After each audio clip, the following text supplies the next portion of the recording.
హైదరాబాద్ పాతబస్తీ Manmohan Singh flyover పై ప్రమాదకరంగా పతంగులు ఎగరేస్తున్నారు పిల్లలు. తెగిపోయిన పతంగుల్ని పట్టుకోవడానికి రోడ్డుపై అటు ఇటు పరుగులు పెట్టిస్తున్నారు. వచ్చిపోయే వాహనాల్ని చూడకుండా పరుగులు పెడుతున్నారు. దీంతో ఎప్పుడు ఏం జరుగుతుందోనని వాహనదారులంతా భయపడుతున్నారు. మరింత సమాచారం మా స్పెషల్ కరెస్పాండెంట్ నూర్ మహమ్మద్ అందిస్తారు.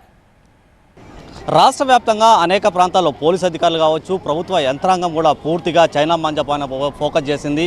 చాలామంది చిన్నారులు అయితే ఈ ఫ్లైఓవర్ పైన నుంచి పతంగి ఎగరేస్తున్న పరిస్థితి. అత్యంత ప్రమాదకరమైన సిచ్యువేషన్లో చిన్నారులు ఇక్కడ పతంగులు ఎగరేస్తున్నారంటే మనకి దృశ్యాలు చూస్తే అర్థమవుతుంది. పోలీస్ యంత్రాంగంతో పాటు అధికారులు కూడా దీనిపైన స్పందించాలి. ఫ్లైఓవర్ పైన చాలా వేగంగా వాహనాలు వస్తున్నాయి, కానీ చిన్నారులు కూడా వాహనాల మధ్యలోనే దూరి పతంగులు పిలాయించడానికి ప్రయత్నాలు అయితే చేస్తున్నారు. ఇలాంటి పతంగులు ఎగరేయడం వల్ల చాలా అత్యంత ప్రమాదకరమైన సిచ్యువేషన్ ఉంది. చాలా వేగంగా హైదరాబాద్ నుంచి కర్నూలు, బెంగళూరు వెళ్లే వాహనాలు అతి వేగంగా ఈ ఫ్లైఓవర్ పైన ఎక్కే సమయంలోనే ఇలాంటి పతంగులు పిలాయిస్తున్నారు. ప్రస్తుతం ఇలాంటి దృశ్యాలపైన కూడా పోలీసు అధికారులు చర్యలు తీసుకోవాలనేసి హైదరాబాద్ పాత బస్తీ వాసులు అయితే కోరుతున్న పరిస్థితి. కేవలం సాయితో నూర్ మహమ్మద్, టీవీ 9 హైదరాబాద్.